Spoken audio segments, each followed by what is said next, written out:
Wednesday. Happy Canada Day for those who are celebrating. And hi, it's me, it's Melly. And I'm here. I got here. I'm one day technically outside of June for the June Sommelier Live Lore. Disclaimer for this one that's starting is my whole family is here. Everyone's home. It's a stat holiday in Canada today. Hubby's home. Kids are all home. If you hear clanging, banging, if you hear water running, my husband Aaron's been scouring all day. He is attempting to, well, I think it was a joke, but he woke up this morning and he was like, I think I'm going to beat your scour record today. No, there's no way he's going to beat my scour record today. My record is 28 pounds in a day. And I still hold it. Emily's come kind of close. I think Emily's had a 20-pound day. Aaron's had plenty of 20-pound days. I don't even know if he's had a 24 though. 28 was insane. 28 was, okay, so this would have been a couple of years back. And then I took a picture of like the wool garden before it was the wool garden. It was when we still had our big hedge in the backyard. And it was like all over our patio. We had all these patio lights strung and it's all over our fire table and everything. And then I set it to like the Johnny Cash, like, I hurt myself today. I was seriously, I injured myself. And so I haven't done 28 pounds since, but you know what? I did it. I did do 28 pounds. So I thought that was kind of funny that he was, woke up this morning and that was his challenge. It's his day off, by the way. So Aaron has like a whole full-time job and he volunteers places and he does all this stuff. Today's his day off because it's a stat. And then he's like, I think I'm going to scour wool all day. I'm like, okay. Big heart eyes. I just adore when he says things like that. I adore it. Hi. Oh, hi, Danielle. Danielle saying hi from New Jersey. Hi, Shannon. Anyway, so this actually worked out to be the perfect day because to do a live because I have the wool room all to myself. You know, I've done lives before down in like my new like office space, but it's like right exactly in the center of our house. So it's like living room in front of me and kitchen behind me and front door to this side and back gate where everybody's walking past our house to one side. It's like a lot overstimulating. And like if someone was to knock on the door or park in the visitors parking space in front of our house or something like that, the dogs go crazy and my kids are walking around and there's only so much a lady can focus. So I like being in the wool room, but we have had an influx of student workers this summer because they're all needing summer jobs and flexible ones because these are kind of young kids, not young kids. They're like all like young adults or whatever, but you know, they're still going away with their families and stuff like that. So this is good because I can be flexible here at Melly Knits Land. So this wool room has been packed. We've been absolutely packed in here. And today being an off day, I'm taking advantage of the quiet room in which I can just sit, focus, and talk about sommelier because we have a big sommelier lore. I'm going to hustle. Not going to lie. I'm going to hustle, she says, and then watch how long this goes. Because this was a month where I did a bunch of extra nude clubs, special one-off nude clubs that I'm going to show you guys. So we'll have a couple more than usual to show you. This is also the big month with the nude clubs. So one of our months has 5 clubs, and then the other month has 6 clubs, and those alter bi-monthly. So this one not only has 6 clubs, I think we added like 4 additional raw wool offerings. Yeah, that was crazy. And we had all this raw wool go out. Oh, I was celebrating the spring shearing thing and doing a bunch of extra stuff. So yeah, so there's a bit more to get through today. But for anyone who is here, maybe for the first time, maybe you've just found Melly Knits through Stash Dashers. And now I'm like, I'm doing a sommelier live. You're like, what the heck? I don't even know what that is. But you're here because you're just down for a good time. And maybe I just have one of those trusting faces. So you feel like, come into my YouTube, come and stay for a while. So my name is Melly and I hand process wool. That's what I do full time, like 6 days a week, trying to get that number down. I train a lot, I teach, and I've got just this fun little like tiny crew now that all can just be, I can just stand with them and teach them and show them. And I really love that. I love more hands on deck because this is a super labor intensive job and there's only so fast you can do it because the wool will regulate you. The wool will limit how fast you can go. So as we're doing everything here by hand, like a 20-minute timer for scouring wool, that's the process of removing lanolin from wool. It's like our first step, one of our first steps. You can't rush a 20-minute timer. It's literally a 20-minute timer. Hand picking. If I do that too fast, I miss stuff, and then my bats will look like crap. Carding. You have to regulate speed because you don't want to mess up your fleece once you've already done all the time on the other 2 or 3 steps, and here it is. So there's a lot of like time and hands and like that kind of thing. So having a bunch of other hands is awesome. It's awesome because we're able to get these clubs out and shop updates and, all these other plans I have. I've got like projects out the wazoo, but when it was just me in the wool room or just me and the hubby, you dream of all these things you'd like to do one day. Like I, at one point, I dreamt of doing Advents. And there was no way. I had one of these, just one at the time. And I was in the small room across the hall. And I remember thinking, oh, it'll be so much fun to do like an Advent set. And then when we got this guy, this big homie, that unlocked it. In 2023, I was able to do my first Advent. I was able to put out Delightful, just the one, and I sold like 34 of them. It was a huge undertaking because it was still kind of just me, and I had these 2 carders to work with. So having 4 carders now and lots of extra hands, I've got people who pick off-site, lots of who can scour. It's really been kind of cool. But what we're doing now, because we don't have a shop update officially scheduled at this point, August maybe, September for sure, because we're going to Knit City, so we'll have a leftover sale. But what we're actually doing is, since the June shop update is over, I'm actually still shipping it, but since the June shop update is done, I'm now free and clear. We are free and clear to just haul butt on getting ahead of ourselves in Sommelier. We did this last year too. It was awesome. So our Sommelier clubs are auto ship fiber clubs, and people sign up based on categories. We'll talk about some of those today. Like as I go through, I'm mentioning here because I have an on-screen agenda here. You don't. So that looks funny if you're just watching this. The chat is right here and the on-screen agenda is right here. I've got this on, okay. What was I saying? Oh, yes. So different clubs have different themes. So there's a fine wool club. There's a textured sari silk chaos club, we call it. There's a pure only club. There's like guts clubs, which is our uncarded wool product, and the nude club, which is our raw wool product. And so people kind of sign up and they're in different clubs based on what kind of wool they want to be working with. Oh, hi, Shaba. Shaba's come to visit. And when we take the summer, usually I take July off. I will kind of take July off this year. First priority will be Stash Dashers. But right beneath that priority is getting ahead on Sommelier, because the fall for us is just like packed. Like it's a busy season for wool in the fall. And we've got a big show in September, and then all of a sudden it's Advent time, and that just takes over everything. And so having these clubs done in advance, we did this for the first time last year, was awesome. We made our clubs through till November. Like that was so good. It was so good. And so we're attempting that again this summer. And I think we're just gonna absolutely nail it. Okay, there it is. There's all my intros. Let me look and see what everyone's saying. Oh, hi. Hi, Fionn. Happy Canada Day to you too. Hello. Hi, Lauren. Thank you. 3 more sleeps till TDF. Yes, absolutely. Look at that. Hi, everyone. Wool is totally the regulator. Yep, it is. Knit Witch Chronicles. Knit City is same weekend as Spokane Fleece and Fiber. Trying to figure out which I should go to. Where do you live? Knit City this year is Calgary, not Vancouver. So if you're thinking Spokane v Calgary, that's I think geography alone will help you make that decision. Yes, no? Are you local to Spokane? Because Knit City won't be in Vancouver this fall. It's going to be Calgary this fall. It alternates every other year. So it's going to be Calgary. And I'm teaching a class. Guys, I'm teaching for the first time at Knit City. I'm doing the wool room, which I did. This is the wool room, by the way. This is the wool room. Okay, you're in the wool room.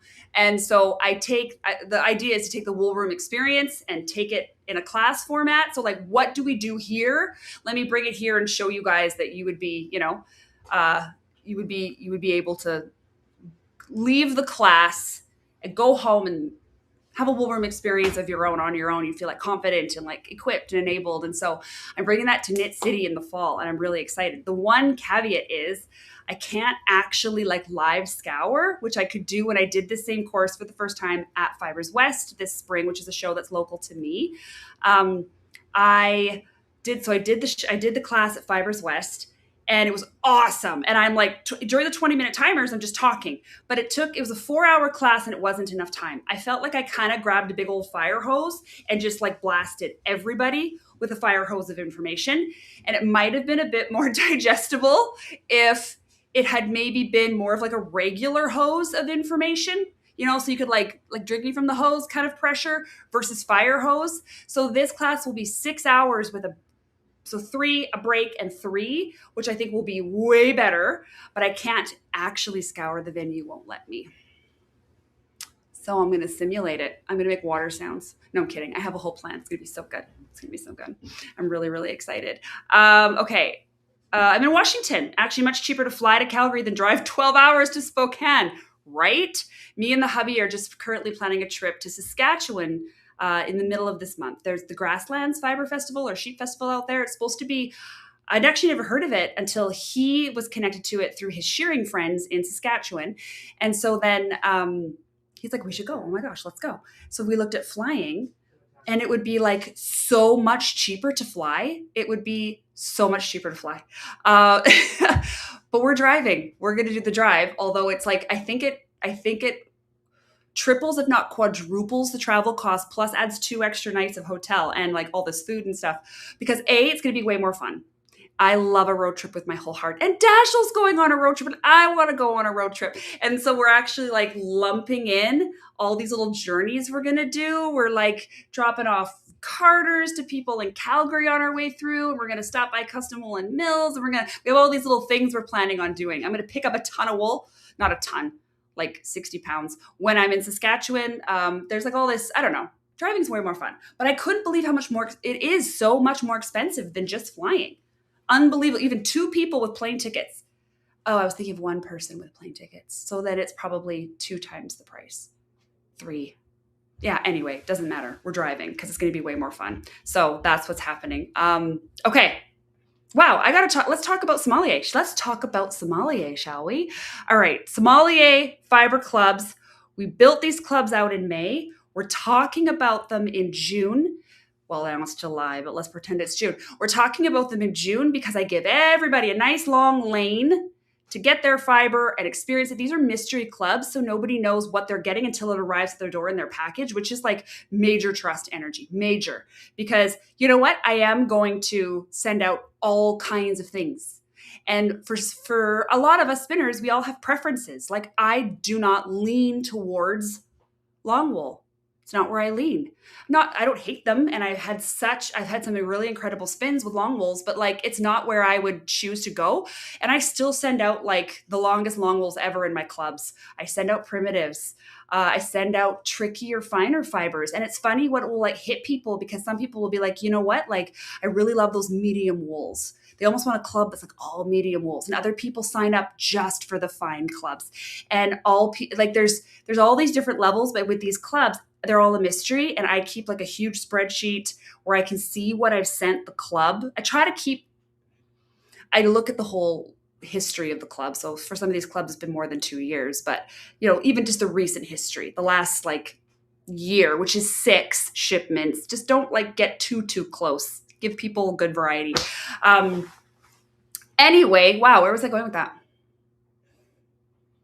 Why did I just stop to talk about the variety in the clubs, the trust, the clubs, the mysteries? Oh, why we are here so much later. It gives people a chance to enjoy. One of the features of the club is only these people get this wool. Do you know what, like this? Like sometimes we have little leftovers, we'll rework or something, but like truly people in the clubs get wools that don't go out in other ways. Don't go out the same way unless we're selling off leftovers or something. And so then you can play with it. That is one of the reasons why I come in always the month after, just with shipping delays or a parcel gets lost. I don't want to spoil someone's mystery. The other reason why we're coming here in June and so late in June is I have been so busy. It has been so busy. Wow. which is like, such a blessing. And also like, wow, it's been so busy, like that's how I feel. I feel like, like just everybody, it's busy. It's busy. Busy isn't bad, but whoa. And we've been taking a lot of time to reorganize too. If you guys have been following me on Instagram, we've been ripping apart closets and ripping apart the garage, and because we have a little bit of downtime to get some maintenance done, and we're doing it. So here I am on July 1st. 1, 2, 3, go. We're going to do it. We're going to do it. All right. What's going on? Driving. Oh, people are talking about driving. That's fun. Actually, okay, yes. Please come and do a teaching day in Knit City. It's in Toronto. I know it's an unreasonable business request, but a girl can manifest. I don't think I could vend in Toronto. I have no idea how it would be affordable to get bats out there, because I can't compress them like yarn people can do and ship things on pallets or something, or throw them in a trunk, right? You got to keep these things unsquished. I don't know how feasible that is, but I don't know. Teaching, maybe. I'd have to apply. They'd have to accept me. I don't know. We can see. We can dream. A girl can dream. Okay. Oh, Shannon, it's going to Ireland. Ireland. Dude, I want to go to Ireland so bad. I want to go there for wool. Okay, we're starting. I'm not reading any more comments because I'm getting too chatty and distracted. Let's start this Sommelier Live lore, which we've already been doing for 16 minutes, with Butthair. Butthair is our original fine wool club, named right here on YouTube via kind of a dare. So if you ever go back and watch I think it's my Guts video. Is it my Guts video or my Origins video? It's one of those two videos. I introduced Sommelier Fiber Clubs for the first time. They were brand new. I don't know which one that would be. Anyway, I introduced Sommelier Fiber Club for the first time. And I told people not to get hung up on the names, because the names could literally be, and I tossed out some names. It doesn't matter. It's a way for me to differentiate the club. It doesn't actually reflect on what the club is. And one of the names I threw out is it could be called Butthair. It doesn't matter. And then had all these people like, I dare you to call a club Butthair. And then when a bunch of requests came through for fine wool clubs, I named that club Butthair. And here we are. And now there's all these people online that talk about their butt hair. And I think that is wonderful. And that's the world I want to live in. Do you know what I'm saying? Okay, so here was butt hair this month. Haunui wool. If you are at all a spinner and you would all engage with Instagram, you've probably heard of Haunui. Harriet from Haunui Wool. She's a pal. She's a gem. And she is the shepherd that takes care of these lovely creatures. So this is a homegrown sheep. This is like a breed. You only get Haunui wool from Haunui wool in New Zealand. It's not like Merino that you can get from kind of a bunch of different people who raise those sheep. Haunui wool is specific to Haunui, that farm. You know what I mean? Is the only place in the world you get this stuff, and it is just luscious. So of course it has to appear in Butthair, with a little Angora bunny action going on. Okay, so let me think about this. What do I want to say about? Oh, I want to show you this. That's right. There's a cute little nugget. I used commercial Angora for this. I didn't use Angora from a farm. I used Angora top, which is easier to blend than Angora from a farm. Just is. Doesn't get chunky. Angora from a farm can get chunky and put texture into your bats. So this is Angora top that I blended in. We made the choice because already Haunui can be trickier to work with. It's not, I won't call it tricky. It's not hard to work with, but it has isms. And so isms, for us, meaning that we always do boosted hot water scours with Haunui. I've talked about this in depth in my Advent lores. So if you want to know more about scouring Haunui and all that kind of stuff, in my Advent lore last year, and I believe the year before, probably the year before, the 2024 year, I go into detail on the Haunui day on how to wash these suckers. But essentially, we just bring a kettle, we boost the water to probably more like 175. We normally scour at 140, 145. And so we just really boost it. And we do the most slow motion card on the first pass ever. Sometimes the first pass will scare you. You'll take it off your card and you'll think, oh my gosh, I've ruined everything. It's a little bit of a trust the process for us, because by the second pass, it is the most beautiful thing you've ever carded ever. And it just needs it just behaves in some ways slightly differently. It is a little based on sheep to sheep too. This one was easy peasy. This was not anything difficult to work on. It is cloudy. It is luscious. It is easy to spin, even with the presence of Angora. It's 10% Angora, so it's enough to affect the Haunui, but it's not enough to be like, whoa, I'm spinning Angora. Does that make sense? It's like that much Angora, if that makes sense. 10%. Angora is very, very short, fine fiber. When you touch it, you don't feel like you're touching anything. The microns on Angora are I don't know, I think it ranges, but it's 5 to 9 microns, super fine and super short. In the case of the comb top stuff, though, it much more readily blends into fiber and evens out. I'm pretty sure if I took the farm stuff and combed it, I'd have a very similar experience, but I don't. I do carded for everything. So if I want to use farm Angora, I get more blips in my bat, because there's just shorter, longer pieces. Depends on how they're clipping their bunny. Anyway, so this was the roving.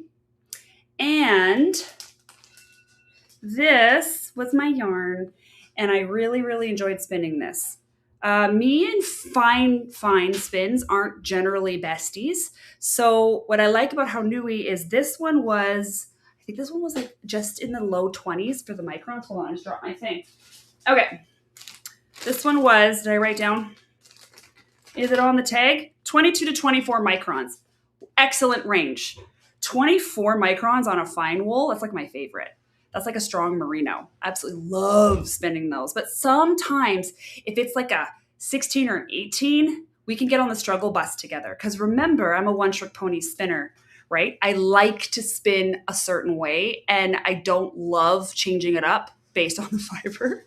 So I'm a picky little brat, honestly, is what happens. I spin everything, but it's just some conform to my methods and others don't. This one conforms, so I was really, really happy. Anyway, so we get a super fine, next to skin, pretty, got a nice little squish. This is, I would classify Haunui the same way that I would do a bond, or I would do a fine Corriedale, where it's a fine wool with work boots.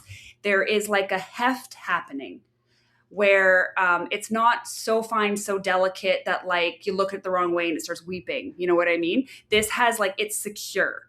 It knows what it's about. Its identity is locked in. You know what I mean? So I enjoy spinning wools like this, because while I'm fussy, this is not to spin. Does that make sense? So that was our Butthair for the month of, did I upload the big picture? Maybe. You know what? I'm going to show you anyway. I think I've got it right here. I don't have the wall. Oh, yes, I do. Okay. Oh, boom. That was my Butthair. In case... That was my Butthair, in case looking at it up close didn't help. Beautiful gray color. And I really liked it with the Angora. Generally, you know what I think did that for me is I had done a shop update in May, and I had done Haunui Kittiet. And that was a short little down fiber, and it was really nice. And so I was like, ooh, I should take other short little down fibers and blend that into the Haunui. And so I grabbed the Angora, and look what we got. It was really good. It was a good little blend. Okay, that is Butthair. Are there any questions about the Butthair? Anything? Look at us zoom in. I feel like I don't have too much to talk about with the farm and the shepherd, because I've done that 100 times on these things. We use Haunui a lot in the wool room. It shows up in Advent, so we talk about it in detail. We got photos of the sheep out in fields. And so if you want to know more about this breed, I have playlists called Advent Live Lore. And there's different ones for different years. There should be show notes. You can see the day that I do Haunui. And believe me, I will talk for 45 minutes about Haunui wool. Okay. Woo! One is down. All right, we're going into, let's go for, let's do Guts 4. So Guts is our washed wool product. So you get 115 grams of stuff in a bag. The theory on 115 is that by the time you're done picked and carding, you got your 100-gram bat. We design everything in Sommelier to be around a 100-gram bat. So that to me feels like you're going to get right in that range of 100 grams. And so this would be the fine wool club. So fine wool guts club. So if Butthair is our fine wool bat club, this is our fine wool guts club. Generally finer, primarily coated, although there's uncoated that gets in here too. And we did throw, like we have done this club with like coated Romney. That's like a really nice, like top notch, super expensive, good, like premium Romney. So you will see other types of wools come in here, a great medium from time to time. But generally you're looking at fine wools, in which this is one. Okay, so here's who we've got. We've got Cash, the Merino from Stites Off Merinos, and it is blended with Airy Silk. Just a touch of Airy Silk. So here's Cash. For anybody who can see, Cash is absolutely beautiful. I have processed lots and lots of fleece from Stites Off. Never, ever had a stinker. Every single one has been an absolute delight to work with, including Cash. And I love this color. Isn't that great? What would we call that? It's like the lightest taupey silver, like the lightest version of greige that you can imagine. It's really, really gorgeous. So this, we put it with Airy Silk. Airy Silk, oh, do you want me to get it? Does anyone want to see? Anyone fascinated by Airy Silk? Silk type, yeah, I'm getting it. Because silk types, I love silk types. Hold on. I'm coming. You guys are with me in the closet. Mike, where's my silk bucket? Here it is. Where are you? Where's my pure Airy with linen blended in? Airy. Here's some white silk to show you how cool this is. Well, I'll describe it. I'm sure I can be extremely descriptive. Okay. Here is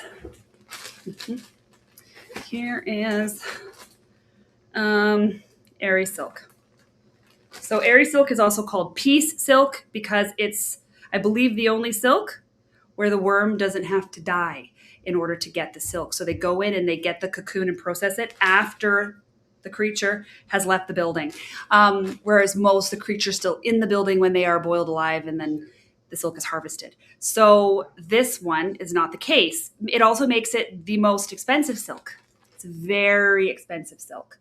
What I like about Airy is when it cards, it behaves in a very straight manner. Bombyx has a wave. Tussa, very straight, but more matte and maybe a bit stronger. This one's coming in, it's got the silky sheen. It's not as shiny as a mulberry would be. It's not as matte as a tussa would be. It's kind of like this right in the middle pearly business.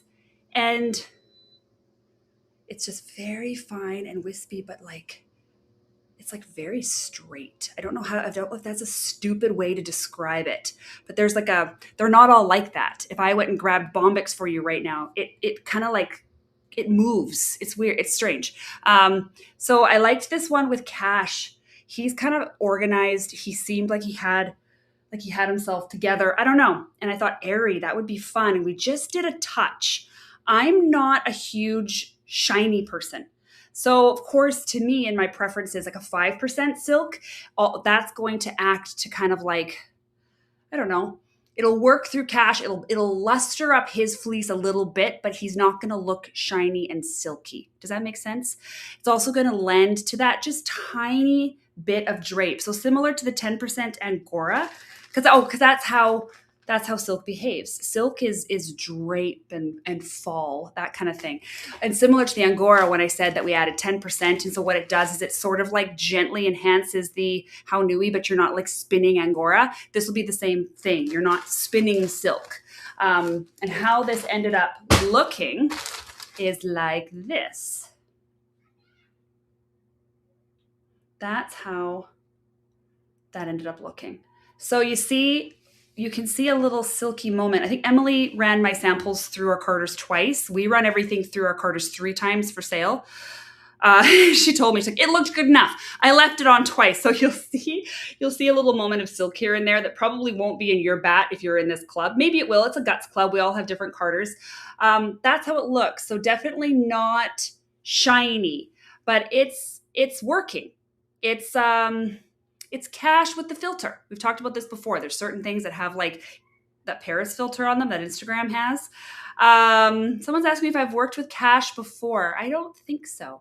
This is my first time with cash. But the name sounded familiar to me when I saw it, but I don't think I've had cash before from Stites Off. I could have had some other sheep named Cash. Okay, so this is our draft. Look at that gooey friend. Oh, what a stinking delight. Cash was just beautiful and very soft next to skin. Do you know what John told me? John is the shepherd. Cash is micron. I definitely forgot. It's definitely not on the tag, and there's no way I can recall it now, and there's no way I'm dumpster diving through my DMs to figure out what he told me, but I asked him what Cash's micron was. Cash is fine. And oh gosh, and just luscious. And I struggled spinning him. Wait till you see. Look. It's so blobby. I think I could have plied more. You can see in here. I think I rushed my ply. Look what I did. What is that? What did I do? Melissa, I did not honor Cash appropriately. Look. It's so blubby. That's not the sheep's fault. That is a user error. Okay, hold on. Where's my picture? Here. I guess it's okay. It's definitely my singles. There's a mixed twist in my singles. That's what you can see. So the ply is like, it's like I don't have enough twist in my singles. So then I've gone back and plied it. Oh, the ply is the problem too. It's too loosely plied. Okay, so I train wrecked the spin. It was still a really nice spin. And another excellent color. Excellent color. I like that the airy is not enough to change the color. It's just enough that we've pulled out like a real demi-luster in this fleece. It's so pretty. He's like ever so gently glowing as I'm looking at him in this window light right now. But I did butcher the spin. I just want to say, this does not reflect on Cash. Poor dear Cash. I'm sorry, Cash. I'm sorry. Okay, so that was Guts 4. Processing Cash, we're careful. These are Stites Off Merinos are very premium. They are they can be highly sought after, which means that just getting one, you can be like, yay, you know what I mean? And then you don't want to ruin it. John Stites is what I need to talk about, is a very kind person. Just a lovely person. I don't know him in real life. I know him just dealing with him as a shepherd to someone who's buying his wool. But like, he really props up like new merino farmers, and like he'll share resources for that kind of a thing. And I really appreciate that. I love seeing that in a producer. And so he's introduced me to some other really like great new upcoming shepherds, because he knows, because they got a ram off of him to bring into their flock. Or sometimes you'll hear about a sheep and like they give like lineage, like sheep lineage. I always love when they do that. Like, this is so-and-so from so-and-so. And they give like these names and you're just like, ooh. And it's like, oh, they have a Stites Off ram. Oh, their flock. It's going to be so good. Like you'll hear about them. They've got like, they're like that, but not in a snooty way, because John is literally the nicest person ever. So, there you go. That's who Cash comes from. That's who Cash is. And he was lovely to card up. I'm going to show you guys. Where did it go? Where did it go? Where's Cash? Hey, where's the picture of the stack of cash?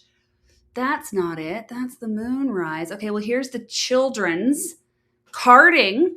So I actually haven't showed you the dark one yet. Edit that out of your brain for now. Over there. That's Moonrise. Hold on. We'll come back to that. We'll come right back to that image. Where's Cash? Here, there's a basket of cash. So We'll roll this through. No, that's not cash either. That's the Butthair I just showed you. What am I doing? That's the Haunui. Never mind. Apparently, I got absolutely no background pictures of cash, did I? But there's the Haunui in its baskets. That would be after 2 passes on Big Homie. We split everything up into blobs, and then we'll run one last pass through Little Homie. Wow. Really? I don't have a single picture? I don't. Just the picture of the butchered spin. Okay. Anyway, great to card. He's fine, but he's not ultra fine. I do not know this micron. I will ask John. I'm guessing like low 20s. So 20 to 22 would be my best guess. He could be finer. He's luscious. Great staple length. Beautiful color. Joy to work with. You hold your breath a little bit scouring every time you get these fleece. I just don't want to hurt it. And where you would notice hurt on a fine wool, if scouring goes wrong, would be down here on this cut edge is the first place to go. It kind of starts to lock up and felt up a little bit. That's going to be your signal that you overhandled it. It didn't like all the in and out of the water or however you were smushing it or whatever it was that you were doing. So just pay attention. Fine wools do that when they have been overhandled. You'll notice it right here. You won't get like a full-on felted lock unless you're like actually disregarding like everything is ever to be known about cleaning wool, but like if it has been a little manhandled, this is where you're going to feel it right in there. And sometimes that's completely unavoidable. We just finished scouring. Oh, this like 13 micron ultra fine merino from Australia, from a producer in Australia. 13 microns. Oh, what a nightmare, because you need to get it clean, but you can't touch that. And anyway, sitting right there. Man, I don't want to pick that. Anyway, we're just gonna, that's not for now. That's not going in Sommelier. I don't need to be talking about that. That was cash with silk. We talked about cash. We talked about where he's from. We talked about processing him. He was pretty straightforward to card, and clearly he was an issue for me to spin. I don't know what else there is to say. Any cash questions? Shannon, John is the sweetest. He's my wool Yoda. Hey, my folk is an offshoot of his. There it is. That's what I'm talking about. You meet these farms and they're like, oh my gosh, Stites off this and that or whatever. And John is like very supportive of I would say wool folk in general, and definitely the farms that he sold into and like offering support and resources and help. So I think that's really awesome. And I'm glad that there's another person here who can speak to that. Imogen, I volunteer as picker. Dude, I don't know, man. And I was cleaning out the wool shelves and I thought we had done it. I thought we'd scoured everything from this producer. And I found a whole other huge bag of New Milton Merino. And the issue is this fleece. This isn't Sommelier. The issue is this fleece it wants to be like tray washed, like lock washed or something, which I'm never going to do. I actually shared some of this with a friend in Calgary who does this bar of soap method thing, and theirs looked great. I'm throwing it all into a bucket like I do, right? Because I just want to do things the way I want to do things, not the way the fleece wants to have it done. Oh, this one. Anyway, so it's done. It's clean. No one had a good time, but it's done and it's clean and the wool is fine. It came out intact, but that was a journey. It was like 5 scours on the finest merino. Ugh. No, thank you, ma'am. Okay. And again, no shade on the merino. That's a me issue. All right, let's talk about Moonrise. Okay, so this is our pure club. This was one of the later arrivals to Sommelier. We had some that came out kind of right away. We started it it was April 2024. That's Sommelier. Yeah, because we just had 2-year anniversaries in these clubs. April 2024 was the very first Sommelier Fiber Club that came out. And then after that, like boom, boom, boom, boom, boom. Every month we kind of added. So like April was like Origins and Guts 1. And then May was Firefly and Guts 2. And then, June was like I don't even know who June was. I don't know. Blossom happened, and I don't know. All these other clubs happened, and it wasn't until about a full year. So Moonrise is actually having its 1 year anniversary this month, which we have just finished scouring the wool for. Can anybody guess what Moonrise is getting for its 1 year anniversary? Does anyone know what all the other clubs got for their 1 year anniversaries? That's what we're making for Moonrise. So Moonrise is our pure club. This one came via request, actually. People wanted a club with nothing in it, just the wool. I was like, oh, okay, that sounds awesome. And I'm like, oh, that's going to be so easy. You know what? Yes and no. If I can't, let's say I come up and I'm 200 grams short of what I need to get a club done, I can't just add more alpaca. Do you know what I'm saying? Like, the fleece is only speaking for itself here. Or if there's something that I'm drafting and I'm like, ooh, I'd like to take a little bit of that grip out. I'm not altering it. I'm not altering it. It's like cooking without adding any seasonings. The ingredient just has to be so well prepared. It just has to be good all on its own. And I'm like, okay, all right, like challenge accepted. Let's do this thing. So I love this pure club, and I love the fleece we've been able to put out into it. Obviously, it's going to see a lot of white because that was what I thought, at least, because, you know, sheep come in white. It's like a pretty common sheep color. And actually, I think they've only had 2 all-white bats. Hans and a Suffolk named Titania II. So Hans is he's a Millie Knits famous Rambouillet Wensleydale cross, and he's pure white, chalk white, and Titania II was the same coated Suffolk, pure white, chalk white. But otherwise, they've had some really beautiful natural colors. And this month, I love this natural color because you know what? You just don't see this color very often in wool, in my opinion. So, okay, here's what they got. They got the burn pile. The burn pile. So this one is not, a lot of the times when we get the burn pile, I'm going to call it that because A, we don't know what the sheep is. B, the shepherd was going to compost it. They were going to put it on their garden. They were going to, you know, so I've had and shown burn pile in the past where it's like, I don't want to say it's got red flags. It's got fun facts. Okay. The burn pile doesn't have red flags. The burn pile has fun facts. So it's like, what's this one's fun fact? Well, it's a 4-inch staple and 3 inches of it are crust. And I'm pretty sure I saw like 3 gigantic beetles and a spider crawling around in it, and it's probably got dandruff, and it's cotted all over that one side because sheep definitely had like a skin issue, and like all these things. I'm like, whoa, wait, that might actually be like, maybe that should go in your garden. Like that might actually be like the true burn pile. Sometimes if we can test wash locks and see that the bones are good, like the structure is good, then we'll fully renovate the fleece. Other times, and I'd say most of the time now, burn pile fleece that come to us don't have fun facts. They're just unwanted. They are wool that is seen as valueless or was just going to be tossed, you know, that kind of a thing.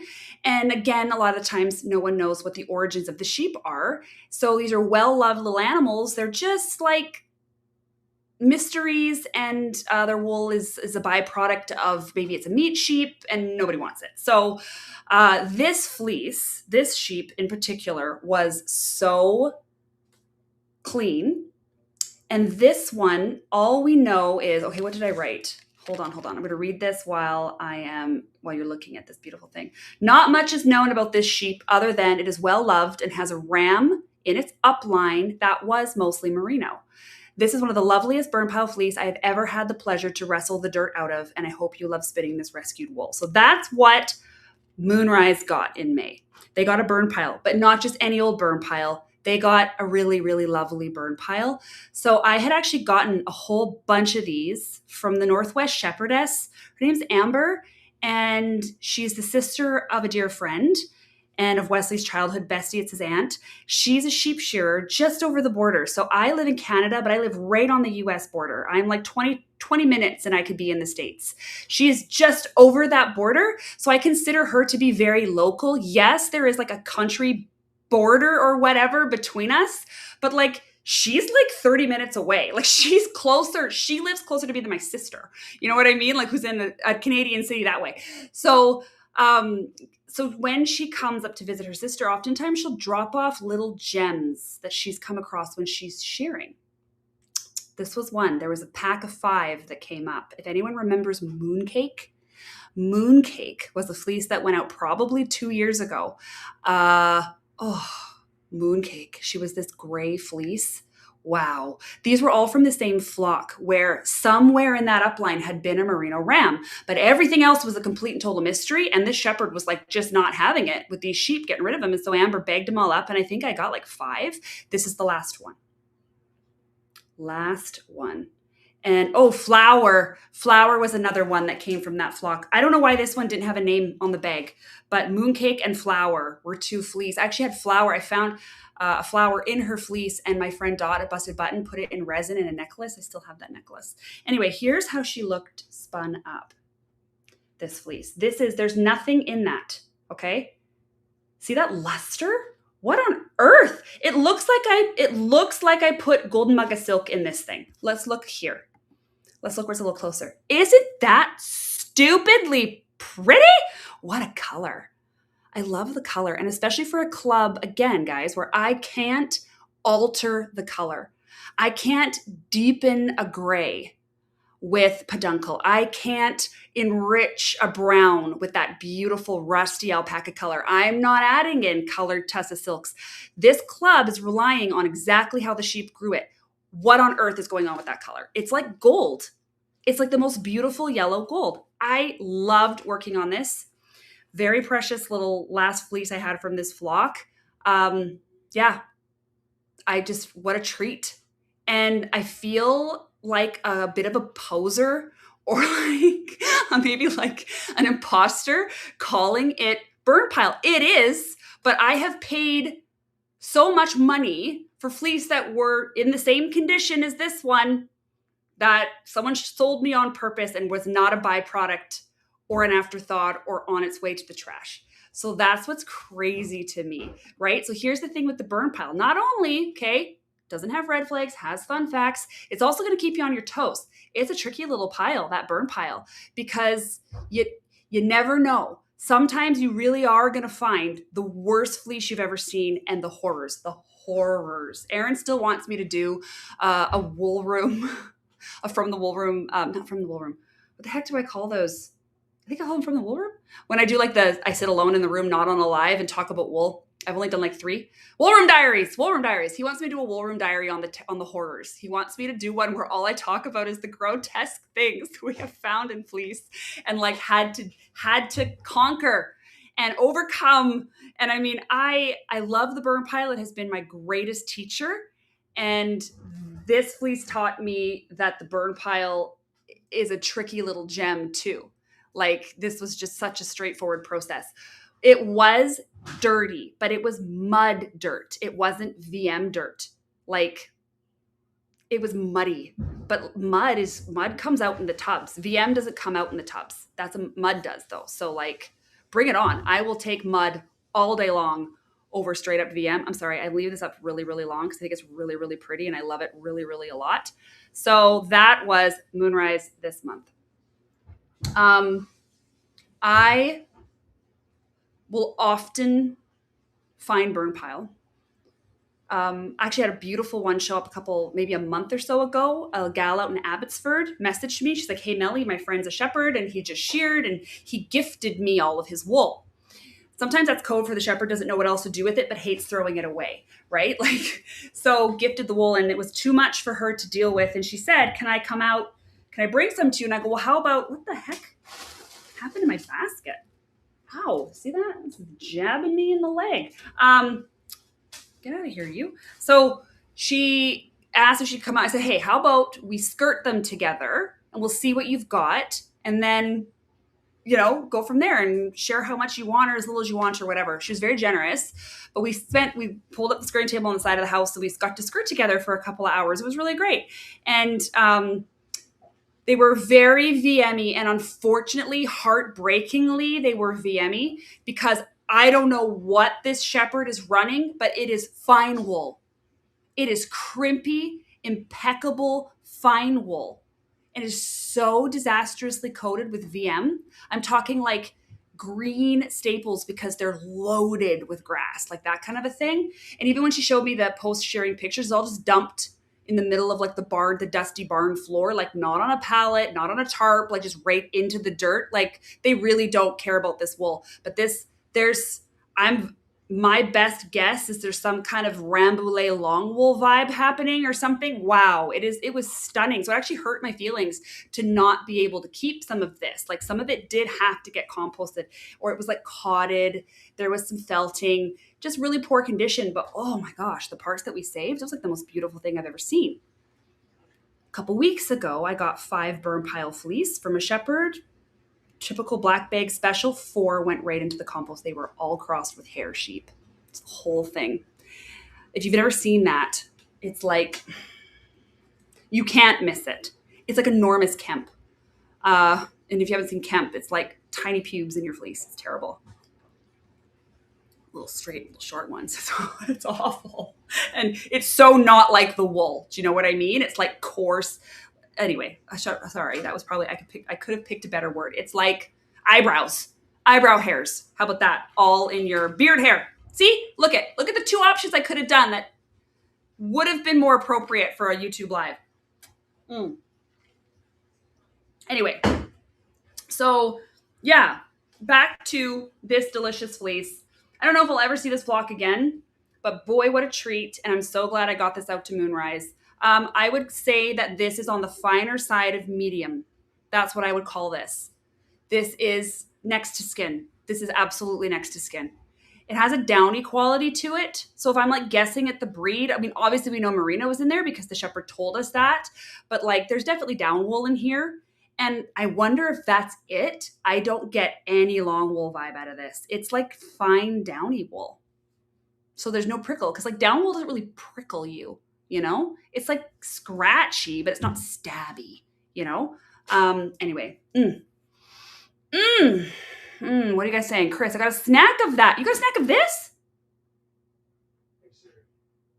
Really? I had snacks of these? Where'd it go? Made me burn pile curious. I'm extremely burn pile curious. And Chris, did you got burn pile in the last shop update, right?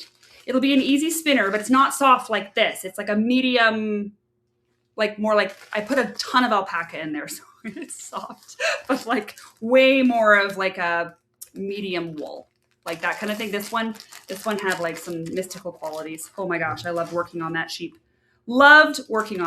Any questions about burn pile? Anything? No? Okay, I'm gonna keep going then. Here we, that goes with that. So that was Moonrise. So now we're going into Firefly, and I'm going to do Firefly and Guts 2 together, and you're going to see why in just a second. We're going to talk about these. I'm going to get this off my lap because it's stabbing me. And this is Cash. Oh, he's over there. Okay, so we're going to talk about these together. Wait a second.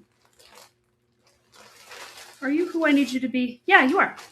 Awesome sauce for me. Okay, we're going to talk about these together because I did something unusual, and I also did the same. Yeah, I did pretty much the same vibe. So I don't generally match up my Guts club with the Bat club of that month. And this month I did.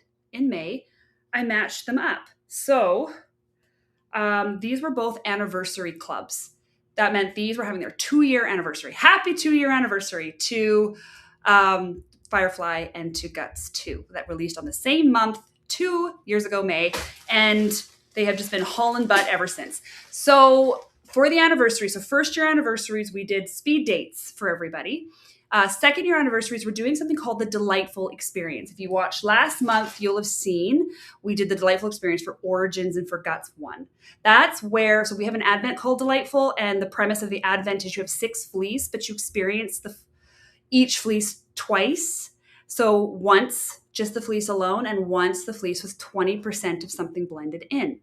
So yeah, that's what we're doing this month on the anniversaries for the 2 years, people are getting 2 bats, or in the case of Guts, 2 different bags of fiber. And the intention would be experience them separately and ply them together. That same way as the Delightful Advent works. It's just that you get like 300 grams of wool. And in this case, you're getting 100 grams, 50 and 50. So why these clubs, why I'm going to show them to you together is because, okay, so for instance, there's Nude, there's Guts 2, okay, and there's Firefly. Those are different skeins, but like, no, they're not, right? Are you seeing what I'm doing? Are you seeing what happened? They're also both Corriedale. They're also both Corriedale from New Zealand. They're also both blended with alpaca. So we kind of did like a piggyback in the Guts club. So if you're in Firefly and Guts too, you would have got ready-made bats to spin and then a very similar experience in your Guts as well, which is great, which I think is great. Obviously, I think it's great. I made it. So here's what we ended up using. We based these clubs. So let me just, I don't even know if I'm grabbing anymore because you're all the same color. Where are you? Okay, this is Firefly. Let's talk about Firefly.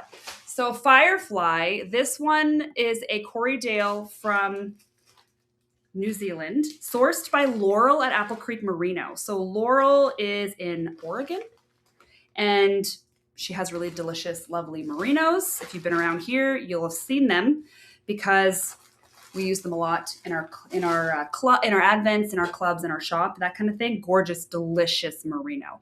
So Laurel went on a trip to New Zealand. Yes, she did. And then when she got home, what she had done when she was there was purchased a bale of wool from New Zealand. Okay, so they would like just bale it all, squish it all down, and wrap it all up. And we've had bales in our stories. If you've ever seen it, we get Haunui bales every year.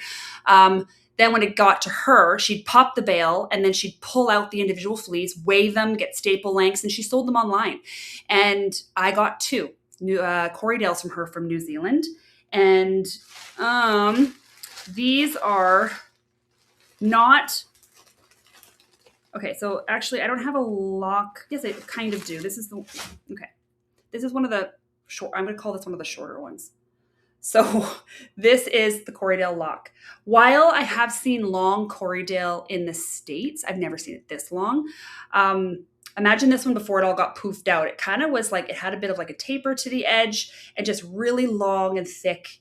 And like, that's a long staple. And some of the staples were longer. Like this stretched with some of the relaxed weight of a lot of the fleece. This is probably just the sad lock we had left over, so Em threw it in my sample bag. But I'm talking like long, unbelievably long Corriedale, really beautiful, gorgeous. We also got, for Guts 2, hold on. So just picture the same locks. It looked identical. Corriedale from Anna Gratton in New Zealand. Anna Gratton's another name that's been around here, been in our advents, that kind of thing. Similar style. I'm not making boxes. Okay, I'm not making any boxes. I'm just going to speak in like something that I've seen and or experienced. I'm not speaking about exceptions, okay? I'm speaking about some of the rules I've seen. So I have had quite a few Anna Gratton Corriedales. This is my first time having this New Zealand Corriedale from that Laurel grabbed. I don't know what farm these were from, but then I had another friend in New Zealand send me Corriedales, and they were all like, the Corriedales are all the ones I've worked with are like this from New Zealand, okay? All the ones I've worked with from the US that are from like Corriedale people, they lean more like they're never this, they're not this long. The longest Corriedales I've probably seen were maybe like Observatory Hill. Their Corriedales were pretty long, like right here, maybe like right, like there to there, like kind of 4 inches. I have a Corriedale from Rupert's. I have a Corriedale from Strawberry Ridge. I have a Corriedale from like, who's that lovely man in Colorado? Wellman. I've had Wellman family Corriedales. I've had Corriedale from like major producers, from like little backyard flocks, and they all lean kind of Cormo to me, like they've leaned more into like a Merino-y side to Corriedale. The crimps are all a little bit more crimping, they're more popping, and they've got like, maybe they're a bit blockier. I don't know. Like they're kind of leaning more fine. And then all the Corriedale I've tried in Canada. So I've had Crow Hill Corriedale, beautiful. And that went out, that's in Ontario. And that went out in my True North Advent years ago. And I've had like Corriedales from Alberta. And I've had Corriedales from, like out and around. I even just got one at our local auction from a friend of mine, West Coast Color, her Corriedale Henny. Henny's actually super soft. But I find that outside of Henny, who I'm almost going to consider a Canadian exception, a lot of the Corriedale I find in Canada leans more down. And so, again, not rules. Some of you might be on here and you'll be like, well, I had the softest Corriedale ever from, but like there's something about them, even in their softness, they lean downy. Whereas the ones from the States are leaning finer and almost behaving more like other known fine wools. And then the ones in the States, the ones in New Zealand are like as long as my arm, and kind of come to this interesting taper. And I don't know. I'm just wondering, I'm thinking that there's like vibes happening. So, Shannon from Unicorn Fluff. Cassius Micron is 23.3. John says hi. What did I say? Low 20s for Cash? 22, 20, something around there? There it is. Thank you, Shannon. I love that. That's great. That's great recon that you just did. Okay. So again, that's an observation that I'm making about Corriedale. It's interesting because it doesn't feel standardized amongst these countries. It's feeling like New Zealand, from what I've tried, oh my gosh, okay, maybe there's like the most fine woolly Merino like Corriedale ever in New Zealand. But the ones I've tried have all been like this, these super long babes and fine, but still with like a spindliness to them maybe. They're like more spindly than plush. I don't know how to describe that. Ooh, well, come on, Melly, find your adjectives. The US ones, plush, rich and creamy. And the ones up here, more down, more like hardy, like that kind of thing. So all that to say, that's just an observation that I found very interesting. And this Corriedale from New Zealand, the coolest thing ever. And then when I saw the Laurel one next to my Anna Gratton one, and they were very similar colors, very similar weights, both big enough fleas to accomplish clubs, I was like, oh, I know what I'm going to do. And because it's Corriedale and because sometimes I am just that basic, I blended them with alpaca. Because you know what? Corriedale and alpaca is like strawberries and cream. All right. It's like peanut butter and jelly. It's like Melissa and Aaron. It is just like a pairing that was meant to be. And I love Corriedale with alpaca. Any Corriedale, downy Canadian, fine US, long New Zealand. You give it to me with with alpaca, love and life. So I grabbed 2 alpacas from On the Brink. There's Kahlua and Jersey. Which cleaned out the last I had of Kahlua and Jersey blankets, which is fine. I can get more. I love On the Brink. Okay, so how these would have gone out to people. Again, I don't even know if I should. I'm not going to pull out. You're getting the Firefly one. The Guts one looks the same. Okay, that's why we're doing these together. This is the pure. This is with the alpaca.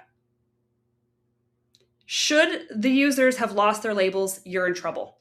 Yes, 20% alpaca is a lot of alpaca.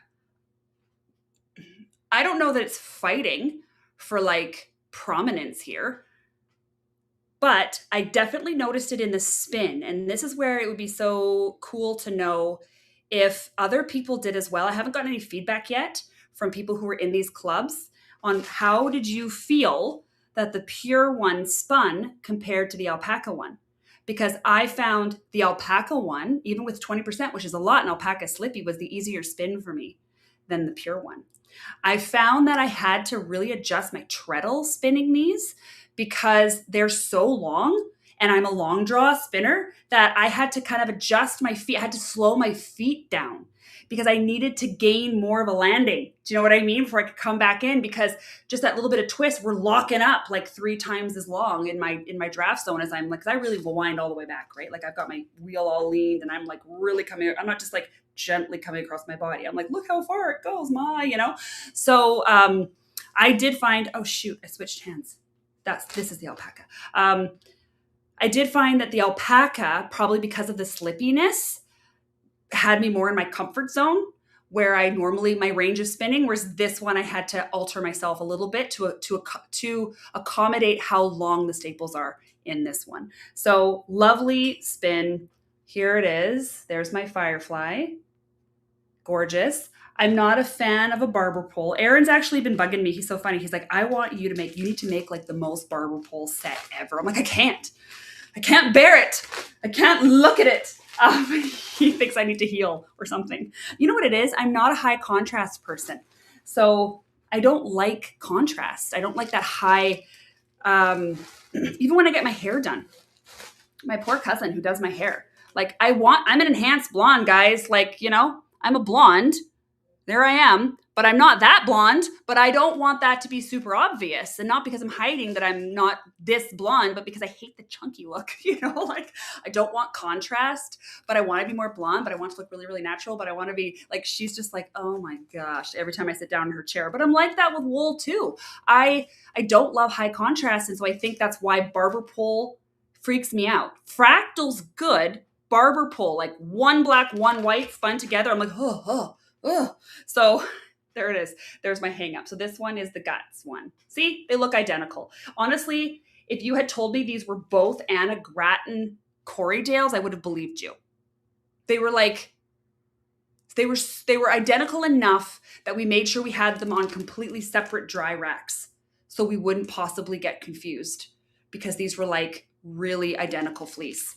And again, I don't know where Laurel got these from. I don't know what her source was. All I know is that Laurel's was impeccable, and the Anna Gratton, as always, impeccable. We love the Anna Gratton.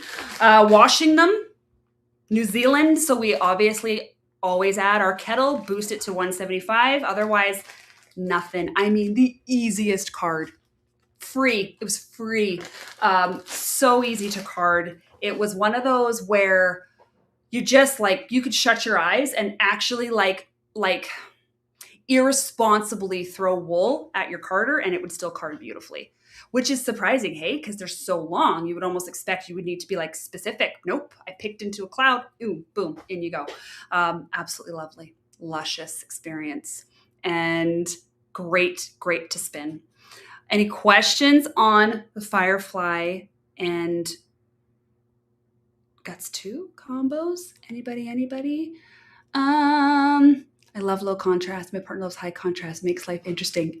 Aaron was trying to talk me into red kitchen cabinets. We did our reno 10 years ago. That man loves him a big bright splash of color or like that kind of contrast. Whereas I would have everything like vibe. So right now we have these like bright mustardy yellow ambery color blankets and throw pillows on our like very gray couches. And I'm like, but like it looks good, but like it's freaking me out. And now I just need to get like my eye used to it and then I'll survive. But he's so happy with it. He loves it. His big splash of color and oh my gosh. And I have to just have to clench up a little bit and then relax once I ease into the room, Okay. We're moving onward and upward. Where are we at? An hour? Hey, I said I was going to zoom and I was going to zoom. I'm zooming. I'm doing another live after this. La-di-da.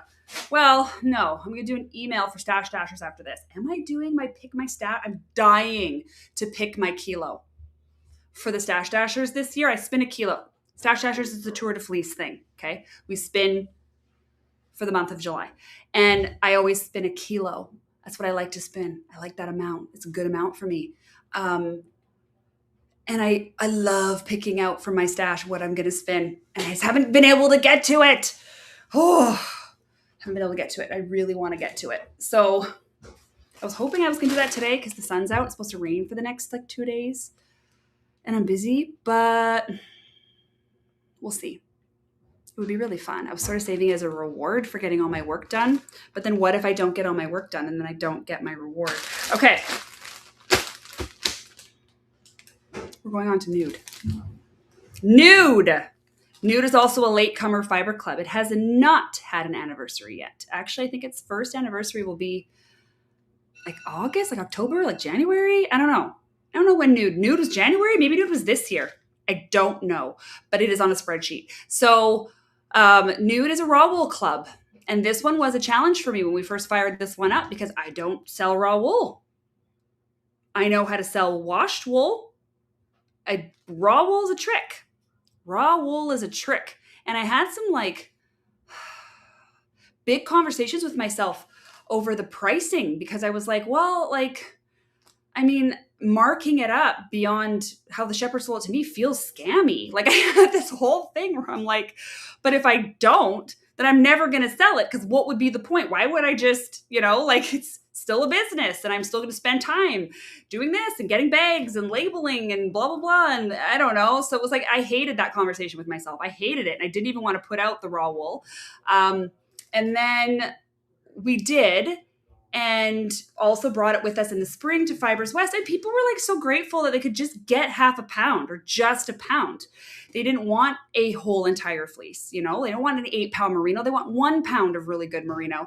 So I had a conversation with my wool Yoda about it too, because she's been a wool broker for years. And she literally, that's all she sells really is raw wool. She has come into washed recently, but so it was good to have a conversation to figure out my brain around it. I had a conversation with 1 or 2 people on Instagram as well, but like that was a tough one for me because I only know it with like value added. I've washed it, I've picked it, I've carded, I've blended it, like that kind of a thing. And I didn't know where the value add was on selling. Do you guys get what I'm saying?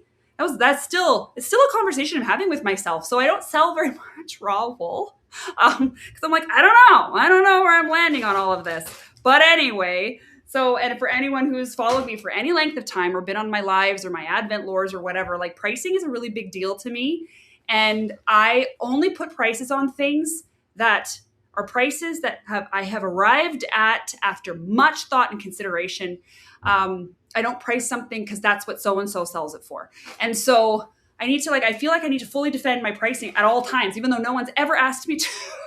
So anyway, it's just the way my brain works. So this one's still one that I'm like curling around in my head. But what I ended up doing with the Nude Club is I set on a price that's very similar to it's our Guts pricing. Essentially, you get twice as much wool, but it's raw. Guts is 115 grams. This one's like 250 grams. It's a little bit more than twice the same price because this one's just raw. And even though for some fleece, it's quite the markup, for others, it won't be as much. And I try to, I want to also still be able to give people a coated merino in this club and give them like a fun down wool from like the prairies. I don't know. It was oh my gosh, guys, I just stopped talking about that. You can tell I'm still mid conversation with myself on this very issue, but at the end of the day, I still think that sacred reciprocity between seller or maker and, purchaser is at the top of my mind, which is probably why I'm going to continue to have this conversation with myself. But I don't need to be having it right here, right now, because we have a lot of wool to talk about. Okay. All right. Where are we at? Sommelier Nude. Okay. We're here. All right. This is Nude Club this month. I really focused on, because we're going to talk about all the Nude Clubs I did for the month of May on my local homies, because it's shearing season. So in May, when I was packing these up, like around here, our shearing season really hits in May, end of April. Like it's warm, it's not so wet. We live in a temperate rainforest, so it's raining all the time, and which I love. That's not a complaint. But that's when our shepherds kind of shear for their spring shearings. And I just had all this raw wool coming in. I was like, you know what we're going to do? We're just going to whoo, whoo, whoo, whoo, whoo. I always picture, what was that, Super Mario, where Yoshi would sit on the little cube and all of a sudden cubes would start shooting out everywhere and open.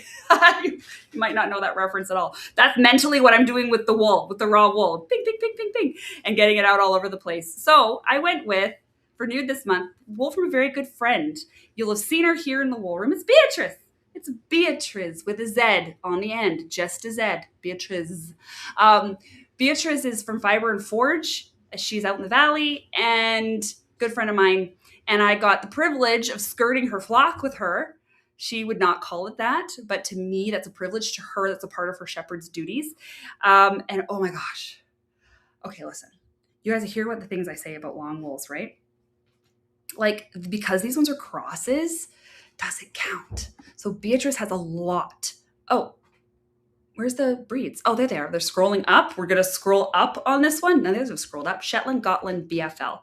So a lock will look a little something like this. Little curly guy. Little curly guy. And so boinky and so sweet. And I love these. I just love them. While we are vibing BFL, and you guys know how I feel about picking BFL, because there's also the Shetland presence in here, and even Gotland, which is an easy pick. They're a bit more broad and sidewinder kind of crimp. Look, it's just so easy to pick apart. Like your hands are not murdered picking these, and they're like delicate little fine babies. And I love working on them. So airy fairy, light and beautiful. Look at the color. Get the heck out. What? Look at that color. I snatched this one right off the skirting table. It was mine, and it went into my little special corner where I keep my fleece when I was skirting. So I also got to that day get other good fleece for sale, and pew, pew, pew, pew, pew. I went onto my DMs, and because this is also another thing that can be difficult. Like when I even said skirting is like, it's a pleasure to me, and it's like a chore to maybe a shepherd. Selling can be chores to shepherds.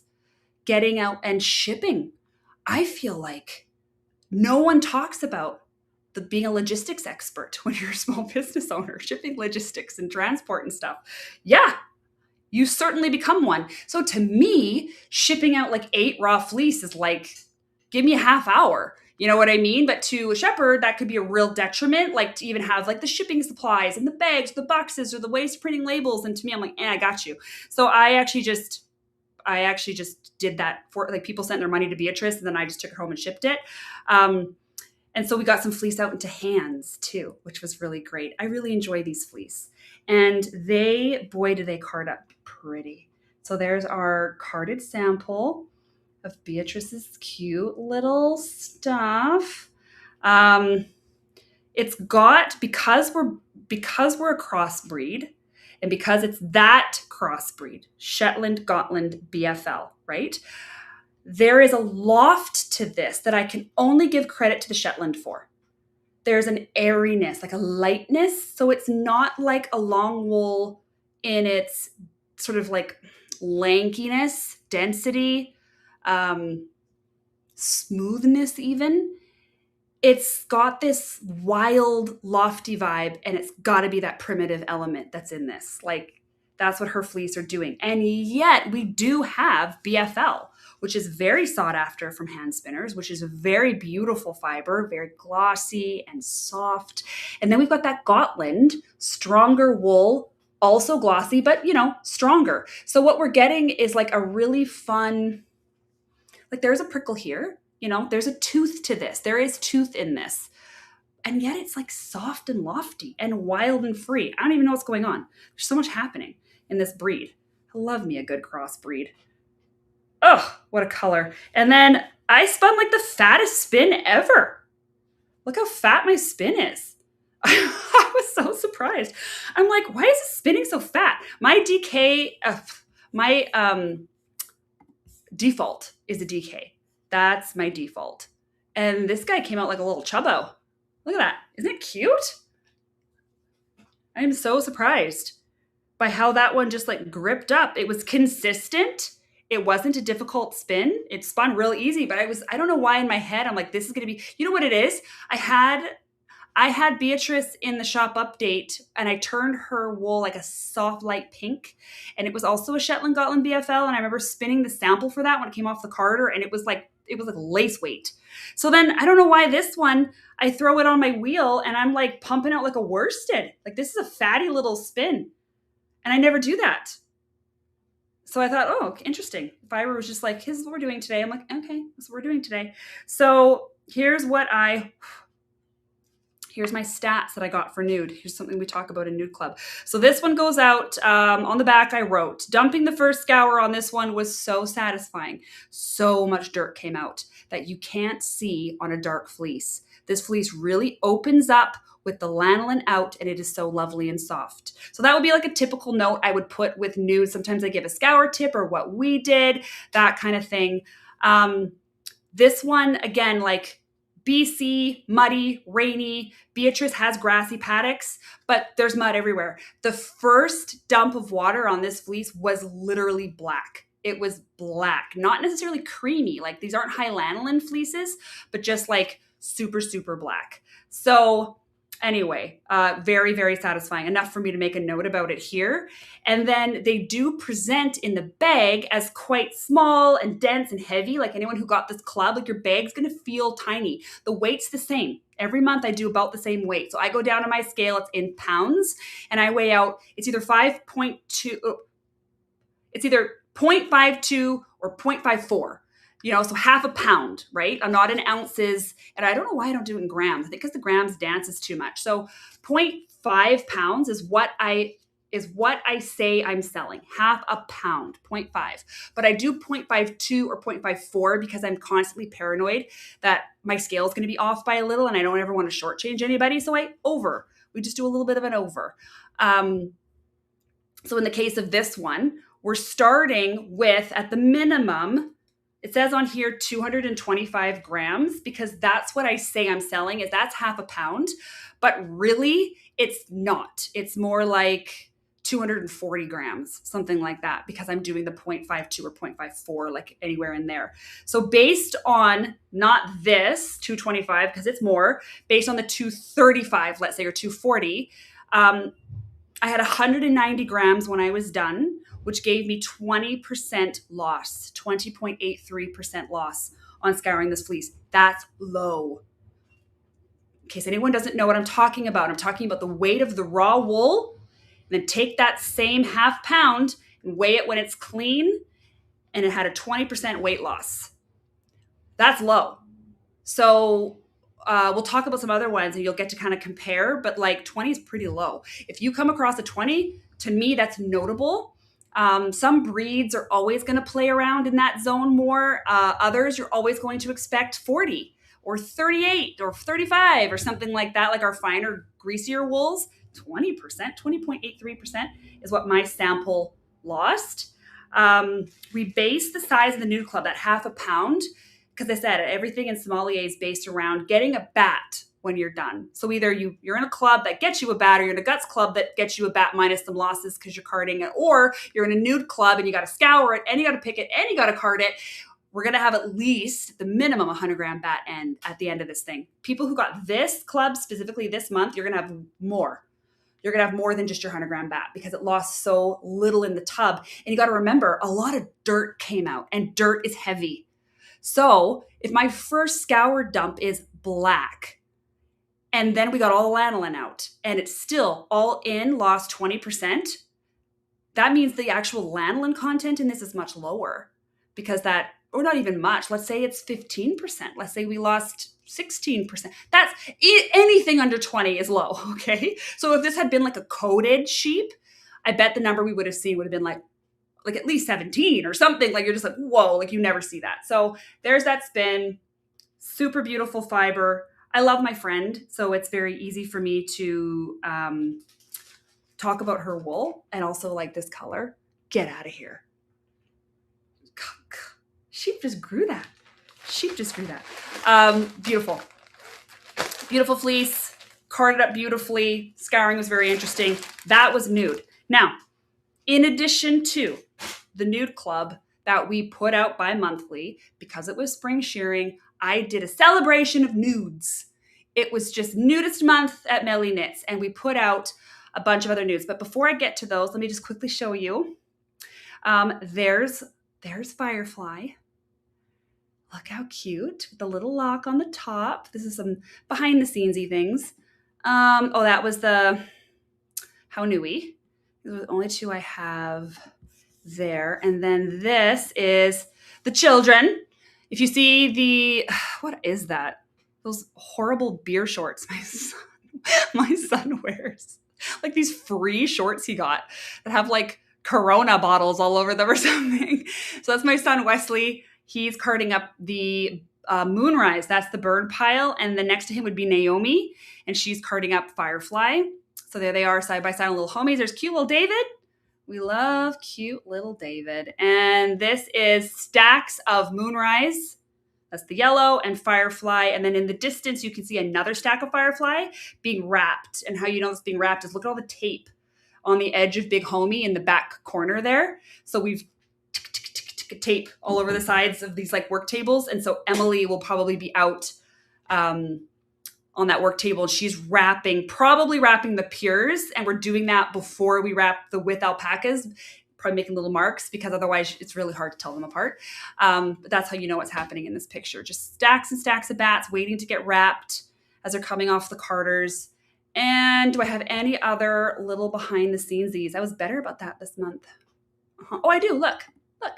There's a skirting at Beatrice's house. So there's Nellie. Cute little Emily is in the red apron. There's Beatrice sitting at the table, and we're out back of her barn. Good little spot. Her pumpkin patch is just up above there. Super cute, out in the sun, just cooking. And there's me with her cute little sheeps, because when we went for skirting, lambs had just been born, so you get to hold little baby lambs. Look at how cute he is. That lamb got so many kisses. And it's just a baby Kai. It was so cute. And I love that I got to run through the barn, and she's got horses and donkeys and all kinds of things. She's doing her farm day again this year. For anybody who's local, she did a farm day last year. You get to come on the farm and see all the animals and have cider and like be like fall in British Columbia. It was great. That's me. I got to hold her little baby lambs. I love having shepherds who are friends. Definitely don't want to be a shepherd myself. That's gross. But I love having shepherds who are friends. Okay. Now, let's talk about what else is here. Okay. What am I missing? Imogen. Me looking at the 3 bags of BFL you gave me to pick at the corner of the room. What if you like it, you weirdo? What if you're so into picking BFL? Let's see how you feel. Marina, I'm so intimidated by sourcing and buying raw wool fleece. I have not had good experiences with being able to snack a little pound from my wool friends. I have not had good experiences and being able. Okay, hold on. I read that wrong. I have not had good experiences in being able to snack a little pound from my wool friends who have more experience is so valuable to me. Okay. I'm going to log that into my internal monologue discussion. I'm going to bring raw wool with me to Calgary too. And I hate pricing this stuff. Allie B waiting for a sunny day to scour the one she got that day. Yeah, it's really great. The color is beautiful. We love the Nude Club. Wool pubes is descriptive and clear. You would think so, wouldn't you, Danielle? You're not a good opinion for me to take on that, because I know you also think that's going to be funny. There's all people on here who don't body talk. Okay. The baby lammy. Okay. Here we go. We're moving on. So I did a bevy of nudes. We had, how many did I do? 1, 2, 3, 4? I did 4. So I did nude and nearby. I did nude and around. I did nude and neighborly. And I did nude and local. So those are the 4 additional one-off, one-time only special clubs. I opened 10 spots. So that was 40 bags, 40 half-pound bags extra on top of the regular Nude Club that we did that month. Me and Erin sat packing wool all night. It was so funny. It was a really good night. And my intention here was to get, so like one of them, nude and around, was more of a bit of a down vibe. And nude and neighborly was, maybe a bit finer. And nude and nearby was also finer. I did 2 fines because I know what you guys want. And then, we had a long wool vibe. That's right. I did a long wool vibe. I did a down wool vibe, and I did 2 fine wool vibes. And so I kind of put that in the description. So as you're choosing, like, they were all different fleece that I was pulling half pounds from. So let's look at those. I did not spin these. Okay. Because I didn't have time. And because they're not going to go in my little basket of like what I saved to look back at the history of these clubs, because I'm probably, I don't know. Maybe I'll never do this again. And maybe if I do, I'll name them something different. I have no idea. So you're just going to look at carded wool. Okay. That's what you're looking at. And we're going to hustle right through these. So let's look at nude and neighborly. So this is a cool fleece. This one is not exactly local. This is in Ontario. Still Canadian, whatever. This is the only time I've ever seen Polworth in Canada. I was so excited when I heard about Thistledew Farm. A friend out in Ontario told me about them, and I'm like, ooh! So I reached out to the shepherd and I said, send me whatever. I've never worked with this shepherd before. That's usually my first thing is like, send me what you love. Just send me 2. And then obviously if it's good, I go back and I want like 11, right? Like depending on the size of their flock, and I don't want to be a hog, but Polworth X BFL X Romney from Thistledew Farms. And this one came with a note. This find was special to me because I've never seen Polworth in any form in Canada before. And I only got 2. So it's precious stuff. I'm excited to have others try it too and share notes with. Enjoy. So this is what the locks looked like. I'll pull one here. So to me, this is long wool presenting. Okay, so Polworth is kind of more of a fine wool. Yeah. And this very much presents more like a Romney to me, but not. It's BFLing for sure. It's curling up on me. Is it Polworthing? In the hand, yes. Visually, no. But like, yes. But what an interesting 3-way cross. Polworth, BFL, Romney. The long wool's definitely dominated in this friend. Very, very pretty wool. Has a delicateness to it and a fineness to it. Oh, I love it. Okay, so this is what, look at the shine too. Isn't that shine gorgeous? So that's what the locks looked like. And this one here that says spin me, that I definitely didn't spin. Thanks, Emily. Thank you for all your hard work on that. I did spin it. I spun like the little spindle sample we always do in the wool room, but I didn't spin like the 30 grams to save in my bucket and photograph and whatever. Okay. This is what the roving looked like. This is where the Polworth comes through when it was carded. Because when I was just looking at the lock, I'm like, it's like a fine, fluffy Romney. Like, you know what I mean? Like I definitely see the Romney BFL cross. And then we carded it. And now I'm like, oh, hi, Polworth. Hi. There you are. It almost feels like a Melly special. So I do these blends where I take half fine wool and half long wool and I put them together 50-50 or sometimes 60-40 or whatever. This to me feels like a 60-40. This feels very similar to the fine. Well, it's softer. This is softer than the Melly special that I put out in the May shop update. This is softer than that. And it's just in the fleece. It's like a Melly special in the fleece. So of course, I'm very excited about this. And of course, I'm slightly irritated that I only have 2, but it's okay. There will be more shearings. There will be more seasons, and we'll get more of this beautiful wool from Thistledew Farm. But like, how cool is that? Melly special in the fleece. I love it. Such a cool find. Go Canada. Hey, we're talking about all the Canadian wool on Canada today. Did not mean to do that. But look at that. Look what we're doing. Okay, so this one, 182, when this was done being scoured, it lost 24.17%. That's still low. I will say these fleece were pretty clean. Yeah, this was pretty stinking clean wool. So couple of spots of bigger VMs, like that friend, that's not a problem to me. It's that little VM that makes the whole white look kind of grayish and like nasty. That's a problem. And in a fleece like this, it would have been harder to get out. But this, look how clean this is. That's just, and this would be 2 passes on our carders. So, and Emily carded this up and probably wouldn't have intentionally gone crazy picking too much out because she knew I was just going to spin a sample and I wasn't going to complain about my own prep. So yeah, pretty clean fleece and 24% lost in the tubs. Excellent. That's excellent news. I love that. I love that for me as a business that sells wool by weight. That's great. So anyway, there's my smiling review of Thistledew Farms 3-way cross. Nude and Neighborly. Could not be more happy. And I believe it was my friend Jenny who hooked me up with this. So Jenny. Okay. Nude and Neighborly. For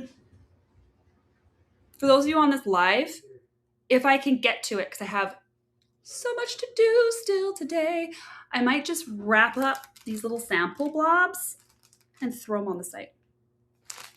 I'll put the little original card in there with this, and I'll just be like, here's the sample from Nude and Neighborly. You know what I mean? Like that kind of thing. So I will inform probably Discord if these things go up. If I can get them up today. But I am going to probably move them along, or they'll just end up in a Tuesday bag, and that's a shame. It's too nice. Okay, next we did Nude and Around. Very recognizable farm for my shop. This is Loch Lomond, Corriedale x Clun Forest. And I wrote, what a fleece. Ooh, I put 3 exclamation points. Dang, Melly. I love the hand. It's scoured in just 2 rounds for us and is already seducing me from the dry rack to be picked and carded. This is Melly bait, and I hope you enjoy it too. Wow. Wow, I really had some lovely things to say, didn't I? Okay, so let's look. So Loch Lomond fleeces, solid, always love them.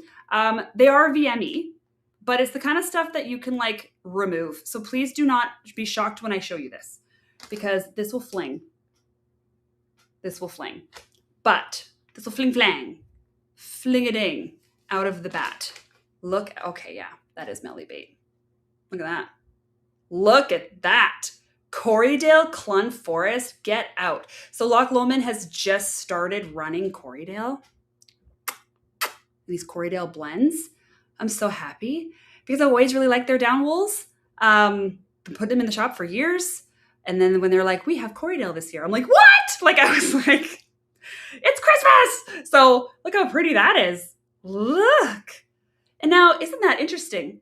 Let's just take a little second to back up in Melly's brain where she just went on and on about the down-leaning Canadian Corriedale, of which obviously this one has a down wool in it. Clun Forest is a down type, okay, wool. But look at the length. That's got to be the Corriedale because Clun is not long. And I have never seen really long Canadian Corriedale. So Holla, what do we have here?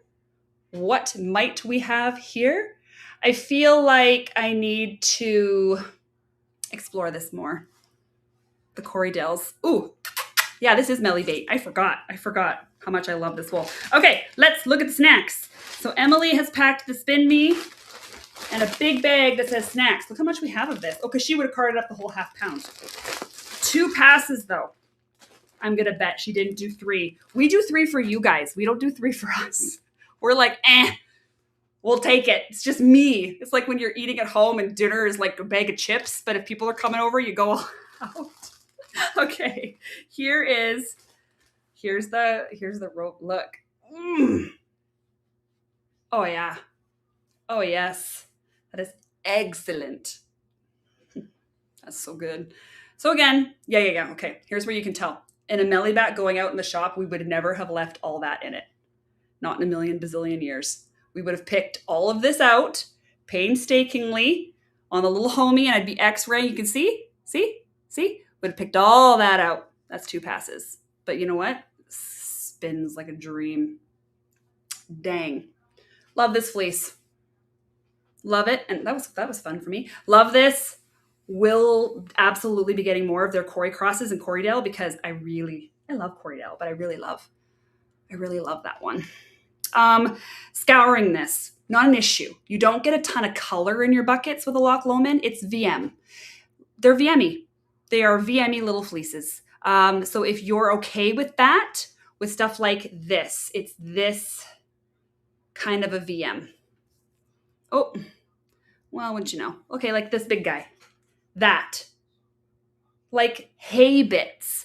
It's not VM like I've had from I've had some other regions of Canada. Northern Alberta is a bad one for dusty, fine VM. That stuff's a nightmare to me. This, whatever. I'm feeding it. If we had done the 3rd pass on this into little homie, I would have just picked these out, pick, and there you go. Maybe 1 or 2 get past me, but ultimately the bat's white and clean. But that little dusty dirt stuff tints your whole bat kind of dingy and doesn't readily fall out. So love. Absolutely love. So washing it, not dramatic. Oh, where's my little card?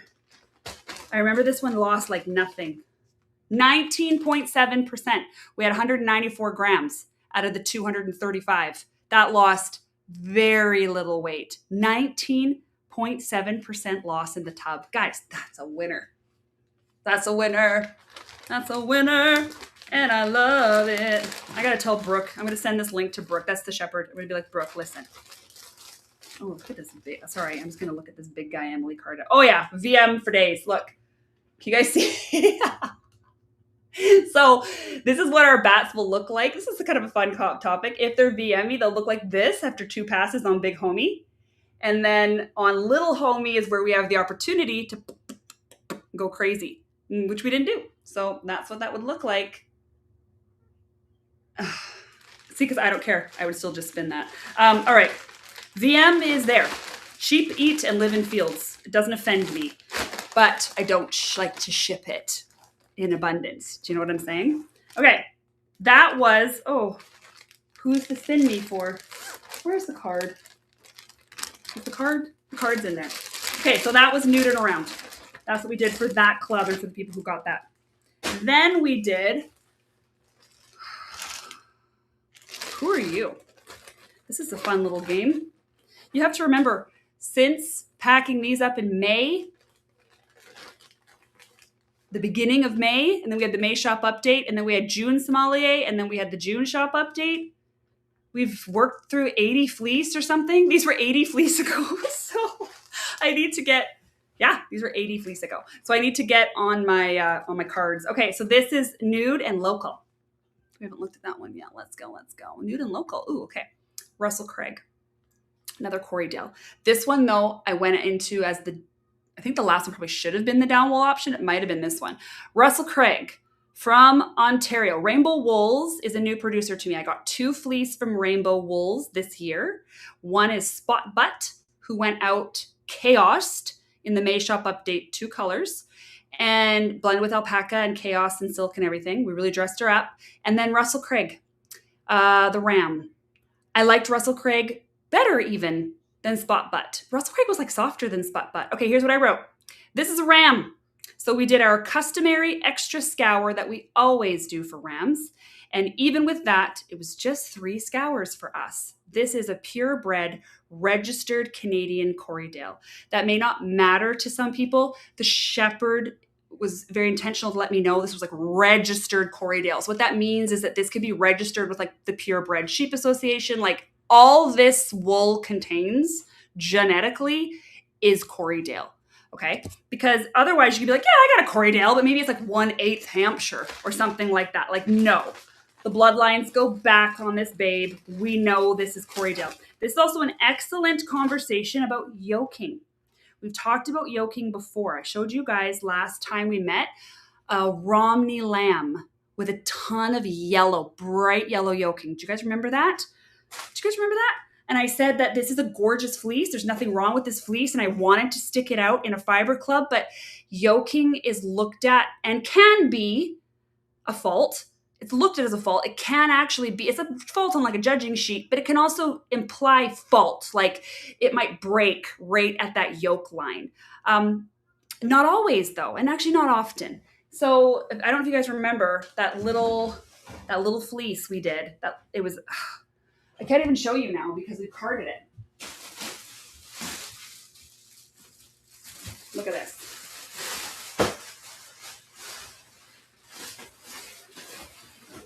Brennan picked these colors. So he took yellow and gray. He added cherry red and another yellow. And we get this like super pretty, it's almost like haunted salmon. It's got like haunted salmon vibes. Like if salmon was in A Nightmare Before Christmas. Like it's got like that kind of a vibe. Super pretty and so soft. There's nothing wrong with this fleece. It just unfortunately had like brutal discoloration with the yoking. And even in the wool, it's ugly. Sorry, hold on, I'm gonna show you. But we're all wrapped up. Everything goes into plastic in the wool room. Because Melly is paranoid. Okay, look how ugly this color is. This was it. This is it picked though. So like, this is making it look prettier than it really is. It's like the dingiest yellowy, it's like quite yellow and gray. And those aren't like great colors next to each other. So Brennan added this real cherry and then this like kind of dingy yellow and black sari silk to a gray and yellow dingy. Oh my gosh, the color is like absolutely perfect. Also, I'm able to show you this because we had no plan for that. We had a bit of a hole in the production schedule. So I just set Brennan loose on carding something that's not really for anything. I don't know. Maybe I'll sneak attack it this month or something. Okay, so this is, well, where did Russell Craig go? This is Russell Craig. And, oh yeah, here it is. Yellow. Not a fault yellow. These are sound locks. These are not broken. They're not tender. But see how he's kind of like buttery? Russell Craig? So he cards up buttery. And again, I hope the lighting in here will let you see. Maybe if I hold it up next to something actually like super white, that would be a helpful reference to you guys. Hold on. Okay. Even that's kind of warmish. See that? And this is even, I consider this to be a warm white. This isn't like fake veneer teeth white. This is like warmy. This one's quite buttery by comparison. Do you see? I love it. It's the color of butter is what it is. It looks like whipped butter. And I think that's just absolutely beautiful. So that's how Russell Craig carded up.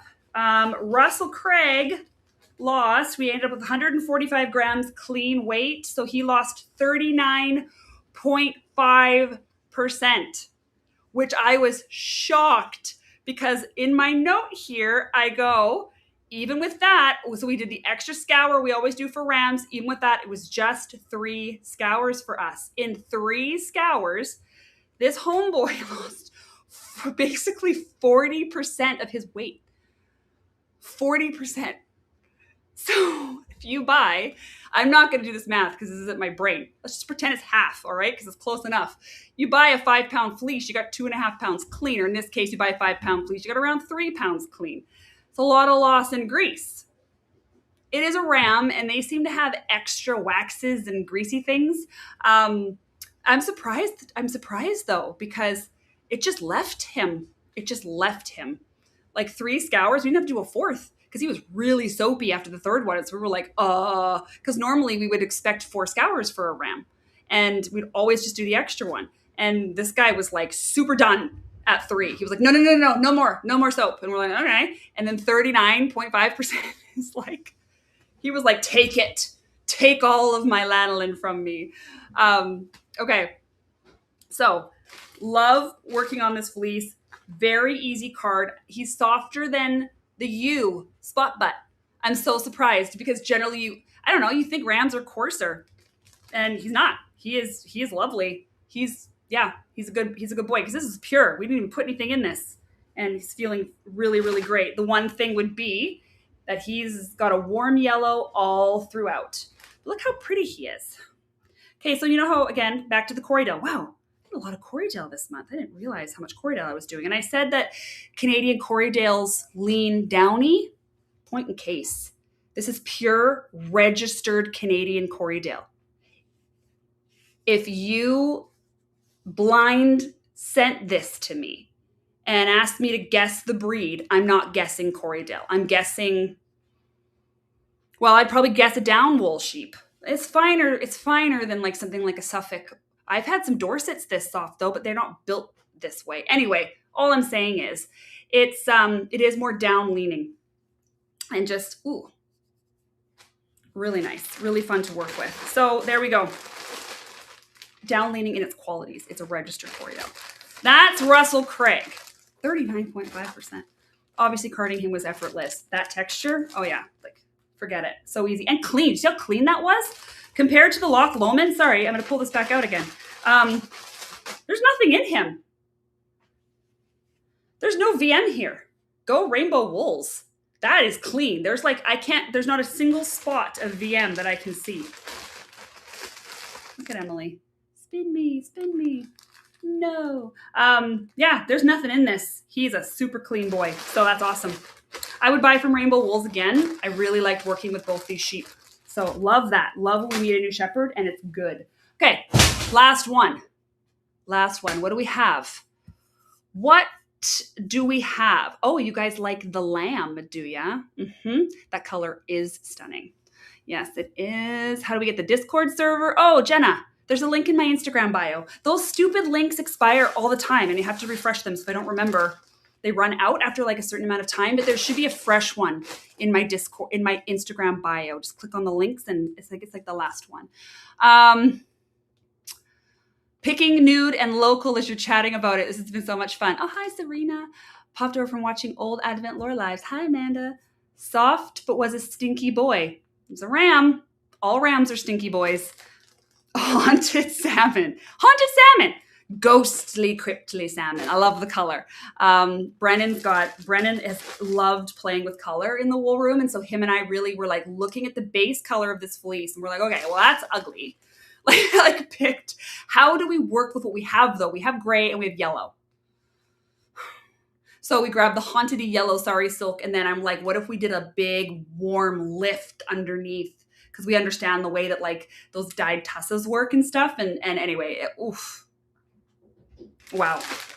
Really, really love that color. Okay. Last one.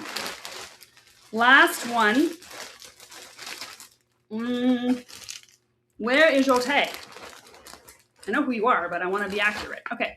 Nude and nearby. Here we go. Nude and nearby. So this one actually is nearby. This is from Jody Atkinson. Now that might mean nothing to you, but does anybody follow me on Instagram and remember the chicken truck? When I was doing a parking lot wool exchange and these people had a trunk full of chickens. Do you remember that in my Instagram stories? I was like, what is happening? Like, just open the back hatch of the pickup truck. It's just full of chickens. I'm like, okay. That's how we transport. That's how we buy chickens and get them home, I guess. As having never purchased a chicken and taken it home, I wasn't expecting that. I don't know what I would do, but I didn't think just like tossing chickens in the back of your truck. If you didn't see that video, it's saved to my highlights from, when was Aaron up there shearing? May? Yeah, he was up there in May, early May. So go back to my May highlight on Instagram and just tick through. You'll see the parking lot meetup and you'll see the chicken trunk.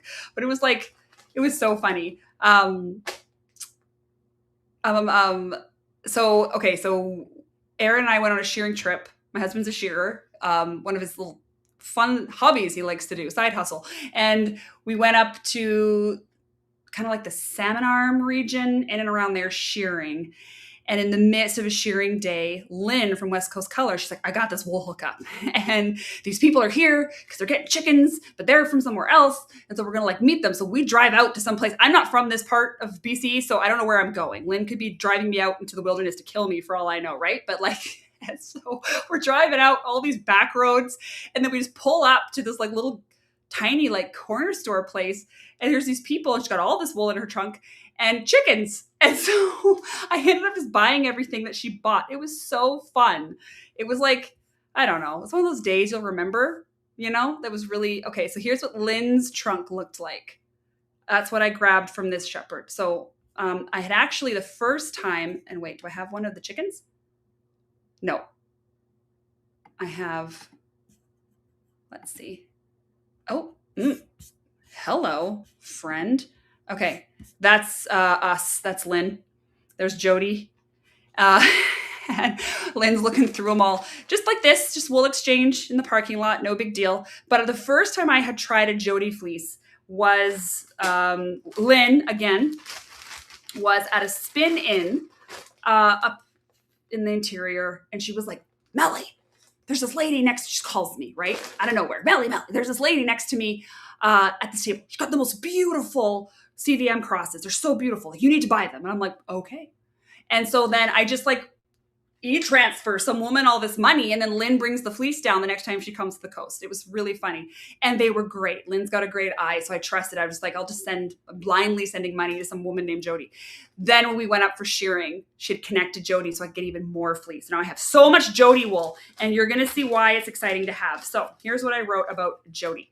Parking lot fleece exchange at its finest. I bought 10 freshly shorn fleece from this shepherd, each one as pretty as the next. The scour was straightforward and just wait until you feel the loft. That was my note. We got 148 grams clean yield. That is a 38.3% loss. But before we clutch our pearls, we must remember it's fine wool. This is CVM. This is based in CVM, and it looks the part. Okay. So like that's a fine little crimpy CVM lock if I've ever seen it. Very lovely, lots and lots of loft, fine wool. This one was like variations of creams, light grays, that kind of thing. I'm going to call this a very clean fleece because this is straight out of the tub. Well, yeah, there's a little VM in here, but like this is just straight from the buckets. And that looks great. So then picked and 2 times carded. Looks like this. Oh, I don't like that we're getting this band of, how do I get out of here, light. Okay, it's because I'm still sitting here and it's getting late. Just like that. We are creamy. So this is very much an oatmeal color. I don't know what's coming through there, but oatmeal is the vibe that I'm getting. She's squishy. 2 passes. That's clean. I think I'm seeing one. Where'd it go? Yeah, there's like a little VM like right there. That's it though. Like this is a clean little babe. Really beautiful CVM cross. CVM cross. So what is crossed varies. She let me know some of the things she knew were influenced in these CVMs, but we're just going to call them CVM cross because it all kind of differed. And it was all kind of like, oh yeah, like this and this, I think, like in there. So to me, this is very much behaving like a crispier CVM. So it's got the same bulk that you would expect in a CVM. It's got that bounce back, like that stress ball bounce back, and very much the thick, like roving that you expect in a CVM where it's like bulky, you know what I mean? But it's not as fine as a pure CVM. So it's playing into whatever the other breeds that are there, which just makes me love it more. So when I got 10, oh my gosh, I think we've already, I can't say that. Anyway, they're being used. They're being used and they're so good. Okay. The gray fleece I was showing in my stories the other day when I was talking about Sommelier, and I said, I can't show this. I can't tell you what this is because Sommelier clubs are secret. That was another Jody Atkinson. And just beautiful. People were guessing all kinds of things that fleece could have been, but like just stunning. That gray one I had out in my backyard was like 2 days ago. Here's just the bigger one. I just want to touch it some more. Oh my gosh. Oh, it's so good. It's so oatmeal. Like I immediately want to spin this. Shoot. I also immediately want to spin that Corriedale Clun Forest. Dang it. These are Melly Bait fleeces. So that's what we did for Nude. We went crazy. We went full nude. We just nuded everywhere. And I was like, you know what? There's a ton of wool in my intake pile. It keeps showing up. It will never stop showing up. I'm so grateful for that we have places to put it, the means to buy it, the means to sell it. That's crazy. Like I am in no way complaining, but there was this point where the intake pile was becoming comical in its extreme fullness all the time. And I was like, I got to get some of this wool out of here. Like I got extra nudes, special one-off nude club. So that's what we did. And what a joy. A note on that 38.3, that's a normal number for fine wools. Just putting it out there. Although I have seen some super premium fine wools also have only lost like 20 and 22%. Those guys are crazy. Okay, I'm going to look at questions and then I think we're pretty done. So let's see what we've got. Nothing really a lot new. Is there not Instagram way to get on the Discord? I don't do Instagram. There's a link on my website to Discord. Shoot, it might be expired. Email me. Send me an email. There's a contact form on my website too. I can send you a link. Yes, there is lots of ways. I've got all my socials linked. And there's also links to Discord. Again, these are probably going to expire, but in the bottom of all my YouTube videos. So if you actually go to the last YouTube video, that one might not be expired. The last lore, I did it like a week and a half ago. So that link might still be good. But the Discord link, wherever I am, the links live to all of my stuff. So whether it be Instagram or here on YouTube or my website, like the info's everywhere. Just that stupid link expires, and there's no way to have like a perma link. Like it does that on purpose. You get like a set amount of time, and then it expires. So I'm always sending people Discord links. Okay, Cage-free chicken. Do we still email to get on the Sommelier wait list? The Sommelier wait list is closed. And I do not see it reopening. The reason being is that we had someone leave Butthair this month, but my sommelier, okay, so I was irresponsible with my sommelier wait list, and it should have been closed a lot sooner than it was. So I opened it up and I stuck a link on the sommelier page of my website, and we have over 250 people on that wait list, and there's no way I'm going to get to all those people. So I would consider the sommelier clubs to be, because even though I had one person left Butthair this month, so I have one spot to fill in Butthair. It's a drop in the bucket for that stupid wait list, and I feel bad because there's people who like intentionally signed up that I'm not going to be able to get to unless I was to open a ton more clubs, which I'm not going to do because my cute little Emily is going to school in the fall, and you know what I mean? So I'll probably be just at capacity myself. So unfortunately, unfortunately. I will keep working through it slowly. And since people are waiting so long, I always start it with, if you still are even spinning, like if you still want to be in this club, the spot is yours kind of thing. And then like I wait a day and I'll pass it off to like another person. But yeah, so unfortunately at this point it's closed. So Okay, scoured a Merino X and lost 18%. Dion, what? What farm was that from? That's good. I like that. That's a nice number. Okay, people are trying to send the link. Is it working? I hope it's working for people. Thanks, Chris. Thanks for doing that. Chris is always just taking care of my Discord stuff. Even on Discord, Chris is always like, "Hey guys, everyone, we're doing this." I'm like, "Yes, thanks, Chris." Okay, so I think that's it. I'm not even that late. So I will be coming back in July with the June Sommelier lore, okay? And that will be 5 clubs. So it'll be, but it's just gonna be funny, right in the middle of Stash Dashers. We're already gonna do a bunch of Stash Dashers lives and everything. I also need to do a live. Desperately am desiring. Normally I do a live on Instagram every year where I go through my stash. And then Instagram began betraying me with the camera macro thing. It would like all of a sudden zoom in to make everything blurry and zoom back out. It was driving me nuts, which was great timing because there's a ton of dashers anyway that don't use Instagram. So I'm going to come back here and at some point, it's supposed to be today, but nope, it's 5:00. I'm not doing that today. We do all the other things first. And then, so probably tomorrow, I'll do another live showing of picking out the stash. Oh, I can't wait. And so lots of activity and action around here. Thank you guys for being here. I appreciate it so much. And I think that's it. Wow, I really enjoyed talking about all that wool. Thank you for being here to talk with me about all that wool. And I'm going to go and get on with the rest of my sticky note list. And I hope you guys have a good Wednesday. And I'll see you very shortly if you come back for more. And that's it. Okay, I'm going. Okay, goodbye.